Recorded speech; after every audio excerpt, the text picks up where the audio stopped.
और सौरभ शर्मा मामले में लोकायुक्त की पूछताछ पूरी हो गई है। लोकायुक्त ने सौरभ शर्मा और उसके दो सहयोगी चेतन सिंह और शरद जायसवाल की रिमांड की मांग नहीं की है।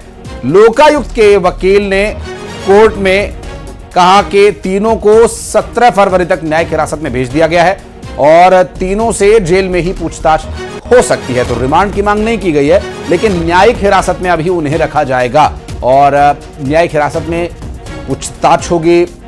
और इसमें चाहे सौरभ शर्मा हो, शरद जायसवाल हो या चेतन सिंह और 17 फरवरी तक न्यायिक हिरासत में सौरभ रहेगा। और ये थोड़ा सा अभी इसमें एक और अपडेट आना बाकी है जिसमें यह स्पष्ट होगा कि सौरभ शर्मा को न्यायिक हिरासत में 17 फरवरी तक रखा जाएगा।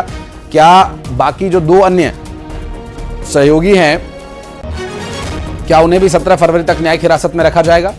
और साथ ही इस पूरे मामले में अब लोकायुक्त की तरफ से रिमांड की मांग तो नहीं की गई है, लेकिन न्यायिक हिरासत में उनका काम काफी हद तक हो सकता है। इस बारे में बात करेंगे और जो कंफ्यूजन है दूर करने के लिए हमारे सहयोगी शैलेंद्र भदौरिया इस वक्त हमारे साथ जुड़ गए। शैलेंद्र, क्या तीनों को 17 फरवरी तक न्यायिक हिरासत में रखा गया है? और डिटेल्स भी बताइएगा।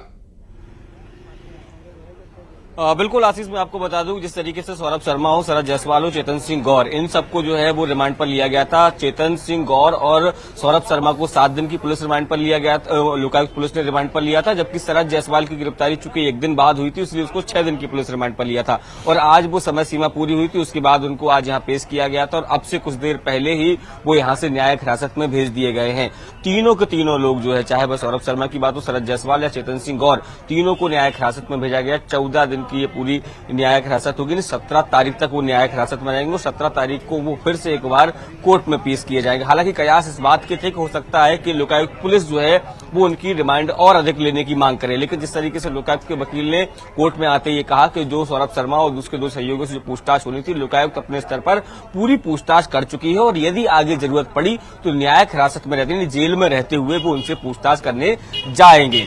लेकिन इसके साथ ही ईडी के वकील भी चूंकि यहाँ पर मौजूद थे, तो इसलिए इस बात की कयास भी थी कि हो सकता है कि ईडी की टीम कुछ दिन का रिमांड उनका ले। लेकिन जिस तरीके से जो लोकायुक्त से उनकी बात हुई है उसके अनुसार तमाम जानकारियां जो है वो सौरभ शर्मा से जुटा ली गई हैं। उसके राजदार जो है चेतन सिंह गौर हो, शरद जायसवाल हो, इन सब से जुटा ली गई। इसके साथ ही 30 के आसपास ऐसे नाम सामने आए हैं जो कहीं ना कहीं डायरेक्ट इनडायरेक्ट तौर पर शरद जायसवाल हो या फिर चेतन सिंह गौर हो या सौरभ शर्मा को मदद कर रहे थे। तो ऐसे 30 लोगों की लिस्ट तैयार की गई। निश्चित तौर पर आने वाले समय में ऐसे लोगों को नोटिस भी जारी किए गए। बिल्कुल शैलेंद्र, आप नजर बनाए रखिएगा, आगे डिटेल्स लेने के लिए फिर लौटेंगे आपके पास। बहुत बहुत शुक्रिया फिलहाल आपका इस पूरे मामले पर जानकारी देने के लिए और बढ़ते हैं